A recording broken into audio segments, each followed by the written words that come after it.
बिस्मिल्लाहिर्रहमानिर्रहीम, अस्सलाम वालेकुम। मैंने आपसे 2-3 महीने पहले ही बताया था कि यूरोप इसराइल को बहुत बड़ा झटका देने वाला है और यूरोपियन कंट्रीज़ की पॉलिसीज़ में अब एक शिफ्ट आ गया है। इसके एक नहीं बहुत सारे रीज़न्स हैं। वो रीज़न अगर आपको जानने हैं तो आपको हमारी ये दोनों वीडियोज़ ज़रूर देखनी चाहिए। इससे आपको एक एक चीज़ क्लियर हो जाएगी। अब फ़लस्तीन को कौन कौन से देशों ने रिकॉग्नाइज़ कर दिया है, कैसे ये फ़लस्तीन के लिए एक बड़ी जीत है और कैसे आने वाले दिनों में दुनिया की मेजॉरिटी कंट्रीज फ़लस्तीन को रिकॉग्नाइज कर देंगी। अब एक सवाल जो लोग बार बार कर रहे थे वो ये कि क्या इसका ज़मीन पर कोई फ़ायदा दिखेगा या नहीं, इसका भी जवाब मैं आपको देने वाला हूँ।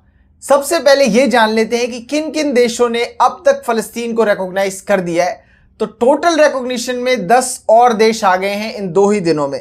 France, Monaco, Belgium, Australia, Canada, UK, Portugal, Luxembourg, Malta और एंडोरा, यानी कि यूरोपियन कंट्रीज बड़े लेवल पर फ़लस्तीन को रिकॉग्नाइज कर चुकी हैं और आने वाले दिनों में ये ट्रेंड इसी तरह चलता रहेगा। इस हफ्ते के आखिर तक ऐसे बहुत से देश हैं जो फ़लस्तीन को रिकॉग्नाइज करते रहेंगे।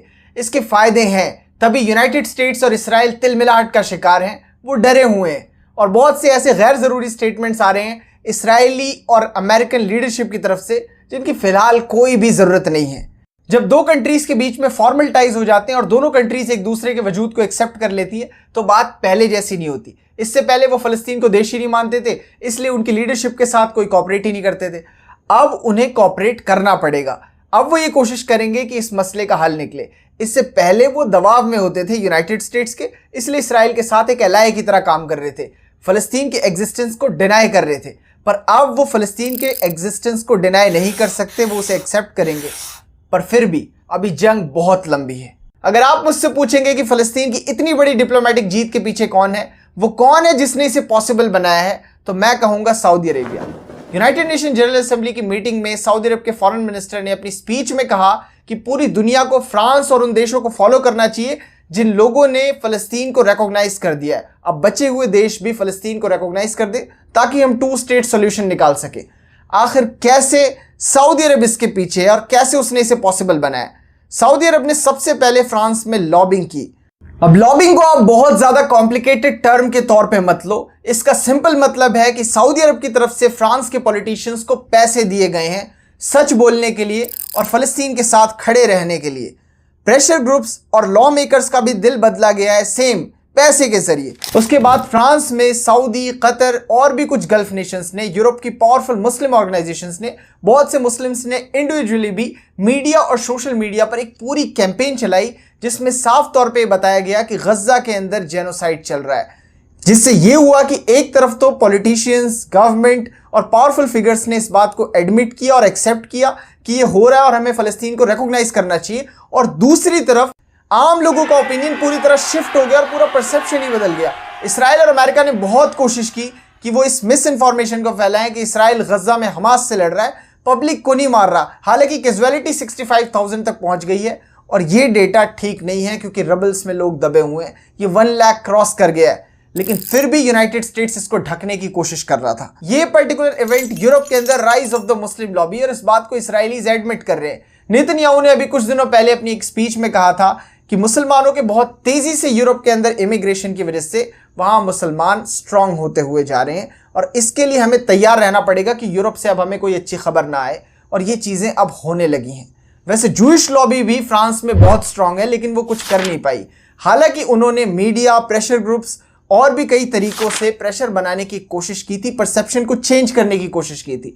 जैसे ये सर्वे है, इसे मेन स्ट्रीम में लाने की कोशिश की जा रही थी। इसमें ये कहा जा रहा है कि फ्रेंच प्रेसिडेंट इमैनुअल मैक्रोन के फ़लस्तीन को रिकॉग्नाइज करने के डिसीजन को फ्रेंच लोग सपोर्ट ही नहीं करते। सिर्फ 24% से 29% तक लोग ही उनके इस डिसीजन को सपोर्ट करते हैं और ये कह रहे हैं कि इस वक्त फ़लस्तीन को रिकॉग्नाइज करने का मतलब है हमास को रिवॉर्ड देना, अभी नहीं करना चाहिए था। लेकिन इन रियल ज़मीन पर हालात कुछ और ही थे, क्योंकि ना तो इसकी स्ट्रीट्स पर मुखालफत की गई और ना ही मीडिया में। यानी कि इस परसेप्शन को सिर्फ बनाने की कोशिश की जा रही थी और ये नहीं बना। जीत मुस्लिम साइड की हुई है। इसका मतलब जूइश लॉबी को मुस्लिम लॉबी ने हरा दिया है फ्रांस के अंदर, ना सिर्फ फ्रांस में बल्कि पूरे यूरोप में। उसके बाद बड़ी टेक्निकली फ्रांस और फ्रेंच प्रेसिडेंट इमैनुअल मैक्रोन ने फ़लस्तीन को रिकॉग्नाइज करने का ऐलान किया नहीं, सिर्फ ऐलान किया। वो भी कब? आने वाली यूनाइटेड नेशन जनरल असेंबली की मीटिंग में। वो कितनी दिन में थी? ऑलमोस्ट 2-2.5 महीना था उसमें। वो इसलिए किया गया और ये टाइम इसलिए रखा गया ताकि इतने दिनों में यूरोप के देशों को सोचने का मौका मिले कि फ्रांस ये करने जा रहा है तो हमें भी ये करना चाहिए। इस टाइमिंग को बड़ी क्लेवरली वहां सेट किया गया था। अब ये वो टर्निंग पॉइंट था जिसने अभी से ही फलस्तीन को इतनी सारी कंट्रीज से रिकॉग्नाइज करवा दिया। साथ में ये भी हो सकता है कि आने वाले कुछ महीनों में फलस्तीन के रिकॉग्निशन का आंकड़ा 90% क्रॉस कर जाए, यानी कि दुनिया के 90% देश फलस्तीन को रिकॉग्नाइज कर देंगे। सिर्फ वो देश रह जाएंगे जो यूनाइटेड स्टेट्स के ब्लाइंड सपोर्टर्स हैं। ये सिर्फ एक कंट्री के रिकॉग्निशन का ऐलान नहीं था, बल्कि दूसरे देशों से वो काम करवाने के लिए एक स्ट्रेटेजिक मूव भी था, जिसका फायदा कुछ दिनों में दिखा। वो कैसे? क्योंकि फ्रांस के यूनाइटेड नेशंस जनरल असेंबली में रिकॉग्निशन के ऐलान से पहले 4 बड़े मेजर वेस्टर्न एलाइज ने फलस्तीन को रिकॉग्नाइज कर दिया एक दिन पहले ही। यूनाइटेड किंगडम, ऑस्ट्रेलिया, कनाडा और पोर्चुगल। मैक्रोन के ऐलान के बाद सऊदी और फ्रांस ने मिलकर एक तहरीक छेड़ दी है फलस्तीन के रिकॉग्निशन की। दोनों कंट्रीज के फॉरेन मिनिस्टर्स इससे पहले भी कई बार यूनाइटेड स्टेट्स की कैपिटल में मुलाकात कर चुके हैं। इस कैंपेन में सऊदी और दूसरे गल्फ देशों ने फ्रांस में फंडिंग की और फ्रांस ने उस पैसों को यूनाइटेड किंगडम भेजा, यानी कि यूनाइटेड किंगडम में फ्रांस ने सऊदी की तरफ से लॉबिंग की है, वहां पॉलिटिशियंस खरीदें और प्रेशर ग्रुप से भी गवर्नमेंट के ऊपर फर्दर दबाव बनाया गया। पब्लिक ओपिनियन को अल जजीरा और सोशल मीडिया के थ्रू शेप किया जा रहा था। पॉलिटिशियंस की जेब भर दी गई, इसलिए यूनाइटेड किंगडम को आखिर में सरेंडर करना पड़ा और उन्होंने फलस्तीन को रिकॉग्नाइज कर दिया। यूरोप के अंदर उनकी पॉलिटिक्स बहुत ज़्यादा सूदखोर है। यूनाइटेड स्टेट्स ने तो इसको फॉर्मल कर रखा है। यूनाइटेड स्टेट्स मतलब वाइट सिविलाइजेशन। इन सारों के यहाँ जो अपर लेवल के पॉलिटिशियंस हैं वो लोग पैसे लेकर बहुत सारे काम कर देते हैं, वो चीज़ दिखती है। मैं लोगों की बात नहीं कर रहा, उनकी पॉलिटिशियंस की आपको एक असलियत बता रहा हूँ। ऐसा बिल्कुल मत समझना कि इनके दिल बदल गए और इन्हें लगता है कि फ़लस्तीन को रिकॉग्नाइज करवा देना चाहिए। इस वक्त वहाँ बहुत ज़्यादा लोग मारे गए हैं, क्योंकि वहाँ सालों से लोग मारे जा रहे हैं। 1948 में नकबा हुआ, 1967 की वॉर हुई, 2000 में, 2003 में, 4 में, 6 में बहुत सारे कॉन्फ्लिक्ट्स हुए हैं। इन्हें उस बात से फ़र्क नहीं पड़ रहा था, लेकिन अभी इन्होंने किया है क्योंकि एक स्ट्रेटजी के तहत इनसे वो काम करवाया गया है। और जैसे ही फ्रांस और यूनाइटेड किंगडम में ये कामयाबी मिली, पूरे यूरोप का ओपिनियन रैंडमली बदल गया है। लोगों से लेकर सरकार तक सब फलस्तीन को रिकॉग्नाइज करने की कवायद कर रहे हैं। साथ में वो लोग भी अब उसकी मुखालफत नहीं कर रहे जो हमेशा से ही फलस्तीन और मुसलमानों के खिलाफ राइट विंग पॉलिटिक्स के नाम पर सियासत करते हैं। वो भी सड़कों पर नजर नहीं आ रहे। इसके 2 रीजंस हो सकते हैं। एक, उनकी जेबों को ठीक से भर दिया गया है, और दूसरा, पब्लिक ओपिनियन इतनी तेजी से बदल गया है कि अब वो लोगों के सामने आकर अपना ओपिनियन नहीं रख सकते हैं, वरना उन्हें प्रॉब्लम होगी। फिर आपने देखा क्या हुआ है, 1 दर्जन देशों ने फलस्तीन को रिकॉग्नाइज कर दिया है। वो कंट्रीज फलस्तीन को रिकॉग्नाइज कर गई हैं जिनके बारे में हम 6 महीने पहले सोच भी नहीं सकते थे कि ये करेंगी। अब फ्रांस और यूनाइटेड किंगडम मिलकर पूरे यूरोप का डिप्लोमेटिक एंगल तय करते हैं। जो ये करते हैं उसी को बाकी सारी यूरोपियन कंट्रीज फॉलो करती हैं, और उन्हें करना पड़ेगा क्योंकि यूरोप कंबाइंड होकर ही सियासत करता है। इसका मैं आपको एक बड़ा एग्जाम्पल देता हूँ। फ्रांस, यूके और स्पेन के बाद 2 ही प्रोमिनेंट यूरोपियन कंट्रीज बचती हैं जिन्होंने अभी तक फलस्तीन को रिकॉग्नाइज नहीं किया है, इटली और जर्मनी। ये इटली के 4 बड़े शहर हैं, उनके अंदर प्रोटेस्ट हो रहे हैं। लोग खड़े होकर ये कह रहे हैं कि अगर यूरोप फलस्तीन को रिकॉग्नाइज कर रहा है तो इटली यूनाइटेड स्टेट्स की गवर्नमेंट से डरकर फलस्तीन को रिकॉग्नाइज क्यों नहीं कर रहा। इटली को फलस्तीन को रिकॉग्नाइज करना चाहिए। वो अपनी गवर्नमेंट के ऊपर प्रेशर बना रहे हैं। दूसरा एग्जाम्पल जर्मनी का। जर्मनी में बीते दिनों कई पोल्स हुए हैं जो इस बात का दावा कर रहे हैं कि 54% या उससे भी ज्यादा जर्मन्स ये चाहते हैं कि इस वक्त उनका मुल्क फलस्तीन को रिकॉग्नाइज कर दे। यानी कि वो दोनों देश जिन्होंने फलस्तीन को रिकॉग्नाइज नहीं किया और वो प्रोमिनेंट यूरोपियन कंट्रीज हैं, वो भी इस सूट को फॉलो करेंगी। वो ज्यादा दिन तक इस प्रेशर को नहीं झेल पाएंगे। अच्छा, एक चीज है जिसका मुझे पर्सनली बुरा लगा है। जापानीज लीडरशिप ने पहले ये कहा था कि वो फलस्तीन को रिकॉग्नाइज कर देंगे इस बार के यूनाइटेड नेशंस जनरल असेंबली की मीटिंग में, लेकिन अब उन्होंने कहा है कि इस वक्त वो फलस्तीन को रिकॉग्नाइज नहीं कर सकते।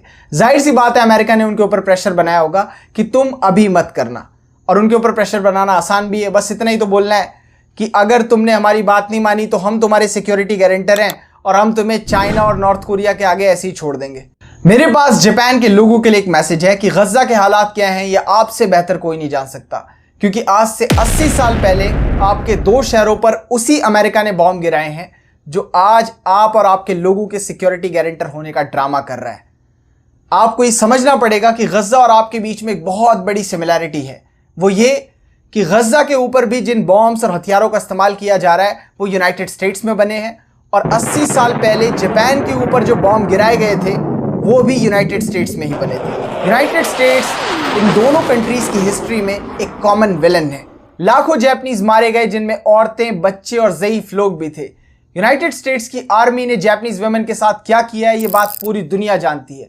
उस जंग को भी यूनाइटेड स्टेट्स रोक सकता था, इस जंग को भी यूनाइटेड स्टेट्स रोक सकता है, लेकिन उसने नहीं किया। तो जापान के लोगों को अपनी गवर्नमेंट के डिसीजन के अगेंस्ट खड़ा होना होगा। उन्हें एक पीसफुल प्रोटेस्ट के जरिए अपनी गवर्नमेंट को एक कन्विंस कराना पड़ेगा कि इस वक्त फ़लस्तीन को रिकॉग्नाइज करना जापान के लिए रिस्पॉन्सिबिलिटी है। 80 साल पहले जो जापान के साथ हुआ है, इस वक्त जापान का बनता है कि वो अमेरिकन टायरेनी के खिलाफ खड़ा हो। जापान का फ़लस्तीन को रिकॉग्निशन और इस वक्त right side of the history की तरफ खड़े रहना बहुत ज़्यादा ज़रूरी है। अच्छा, आप में से बहुत सारे लोगों ने मुझसे पूछा था कि इन रिकॉग्निशंस का फ़िलहाल क्या फ़ायदा है। तो रिकॉग्निशंस बहुत सारी चीज़ें बदलेंगे, लेकिन ग्राउंड पर अभी इसका कोई फ़ायदा नज़र नहीं आएगा, ये बात क्लियर है। इस वक्त ज़रूरी है कि यूरोपियन यूनियन अगला स्टेप ले मुस्लिम वर्ल्ड के साथ मिलकर। मुस्लिम वर्ल्ड और यूरोपियन यूनियन को एक साथ आकर इसराइल पर सैंक्शंस लगाने चाहिए, उसके साथ ट्रेड को बंद कर देना चाहिए, और उसका पूरा बॉयकॉट इस वक्त बहुत ज़्यादा ज़रूरी है, क्योंकि उसने ये कहा है कि अगर दुनिया फ़लस्तीन को रिकॉग्नाइज करेगी तो वो वेस्ट बैंक का एनेक्सेशन करेगा, यानी वो वहां जाकर भी कत्लेआम मचाने वाला है। तो ये एक बड़ी डिप्लोमेटिक विक्ट्री है। लेकिन अगर मुस्लिम वर्ल्ड को ये लगता है कि बिना किसी मिलिट्री एक्शन के सॉल्यूशन निकल जाएगा, तो ये सोचना बेवकूफ़ी है। इस वक्त ज़रूरी है कि मुस्लिम वर्ल्ड यूनाइट होकर इसराइल को जवाब दे अगर वो वेस्ट बैंक के अंदर कुछ करता है तो, क्योंकि अगर इस वक्त उसे जवाब नहीं दिया गया तो उसका नशा बढ़ता रहेगा। उसे अभी भी लगता है कि यूनाइटेड स्टेट्स उसकी प्रोटेक्शन करेगा, जो कि कर रहा है। מסר נוסף עבורכם, זה לא יהיה. לא תקום מדינה פלסטינית ממערב לירדן. במשך שנים אני מנעתי את הקמת. המענה לניסיון האחרון לכפות עלינו מדינת טרור בלב ארצנו, המענה הזה יינתן לאחר שובי מארצות הברית. תמתינו. इस वक्त एक चीज और भी बहुत ज्यादा जरूरी है, वो ये कि बार बार यूनाइटेड नेशंस के अंदर 1967 के बॉर्डर कंडीशंस को लागू करने की बात आ रही है, यानी कि वेस्ट बैंक, गजा और ईस्ट यरूशलेम। लेकिन हमें 1948 के बॉर्डर कंडीशंस की बात करनी चाहिए, जहां पर फ़लस्तीन डिवाइड किया गया था 56% और 44% में, जहां पर फ़लस्तीनियों को वेस्ट बैंक, गजा और अपर में गलीली का भी हिस्सा मिला था। वो सारे लैंड एक बार फ़लस्तीनियों को मिलते हैं तो ही फ़लस्तीनी सही से देश बना पाएंगे, क्योंकि पूरी दुनिया में 1 करोड़ 60 लाख फ़लस्तीनी है। जब वो अपने मुल्क वापस आएंगे तो भी उनकी आबादी लगभग 1 करोड़ 20 लाख तो होगी ही। तो इतने ज़्यादा लोगों को इतनी छोटी सी ज़मीन में अड़साना मैं समझता हूँ बहुत गलत और नाइंसाफ़ होगा। इसलिए मुस्लिम वर्ल्ड को यूनाइटेड नेशंस में अपनी ये बात रखनी चाहिए। मुस्लिम वर्ल्ड को आगे न्यूली फॉर्म्ड पैलेस्टाइन को सपोर्ट करना होगा, उसके रिकंस्ट्रक्शन के लिए काम करना होगा, साथ में उसको एक बहुत पावरफुल आर्मी देनी होगी। जब तक ये सारी चीज़ें कंप्लीट नहीं होती, मुस्लिम वर्ल्ड को फ़लस्तीन का साथ नहीं छोड़ना है, वरना एक बार फिर से रीजन में वही होगा। यूनाइटेड स्टेट्स इसराइल को हथियार देगा और वो फ़लस्तीन पर हमला करेगा, हालात फिर से पहले की तरह हो जाएंगे। और तब तक के लिए ज़रूरी है कि मुस्लिम वर्ल्ड की 5-6 बड़ी आर्मीज़ अपना आर्मी कैंप लगाकर फ़लस्तीन में रखें, जब तक ये लोग इंडिजिनस तरीके से अपनी आर्मी को डेवलप नहीं कर लेते हैं। और ये एक टेम्प्रेरी सोल्यूशन है 20-30 साल के लिए। परमानेंट सोल्यूशन क्या है मैं आपको कई बार बता चुका हूँ।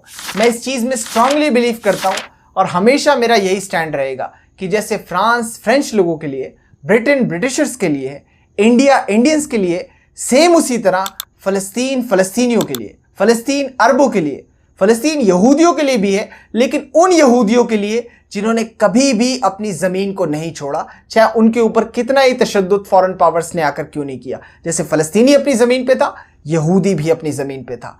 उन लोगों को हटाना पूरी तरह गलत है। उनकी पॉपुलेशन 3% है, वो इंडिजीनियस हैं, वो जेनेटिकली मिडिल ईस्टर्न्स हैं। वो सारे लोग 100% पूरा लेजिटिमेट राइट रखते हैं फ़लस्तीन में रहने का, लेकिन वो पैलेस्टीनियन जूइश कम्युनिटी है, वो पैलेस्टीनियन इसराइली जूइश कम्युनिटी है। अब जैसा कि आप लोगों को मालूम है कि अगले महीने हम अपने खुद के न्यूज़ ऐप और वेबसाइट को लॉन्च करने वाले हैं, और ये 10-15 दिन हमारे लिए बहुत ज़्यादा क्रूशियल हैं। इसीलिए मैंने आपसे कहा था बहुत पहले ही कि आपको 90 रुपीज़ का एक सब्सक्रिप्शन ख़रीदना है। फ़िलहाल हमारे लिए ज़रूरी है कि 5000 लोग ये 90 रुपीज़ का सब्सक्रिप्शन ख़रीदें, ताकि ये काम मेरे लिए आसान हो जाए। एक और इम्पॉर्टेंट चीज़ है कि 9 सितंबर को जो QR कोड मैंने आपको दिया था उस वीडियो में, वो करप्ट हो गया था। इसीलिए आप में से बहुत सारे लोगों ने मैसेज किया है, कमेंट्स भी किए हैं कि आपके पैसे वापस आ गए। तो सबके ही पैसे वापस आ जाएंगे। जैसे जैसे आपके पैसे वापस आते रहे, आप दोबारा से सब्सक्रिप्शन खरीद लेना उतने ही पैसे का जितना आपने 9 सितंबर को खरीदा था। ये रेजरपे से मेरी बातचीत हुई थी, उन्होंने 10 दिन में इस मसले को सॉल्व किया और लास्ट में मुझसे कहा कि आप एक नया QR कोड जनरेट कर लो, उसके थ्रू अब आप फर्दर ट्रांजैक्शंस करना। मैंने कहा ठीक है, और लास्ट में मैंने उनसे बोला कि आप एक अपॉलॉजी लेटर बनाकर दो जिसमें आप सारी चीज़ें स्टेट कर दो। ये रहा उनका अपॉलॉजी लेटर, आप इसको एक बार रोक कर पढ़ लेना, ठीक है। उन्होंने कहा था कि पैसे वापस आ जाएंगे, तो जिन जिनके भी पैसे वापस आए हैं उनके पास मैसेज आएगा, तो वो लोग दोबारा से सब्सक्रिप्शन खरीद लेना। इस वीडियो में बस इतना था। वीडियोस को शेयर करें। Thank you so much for joining us.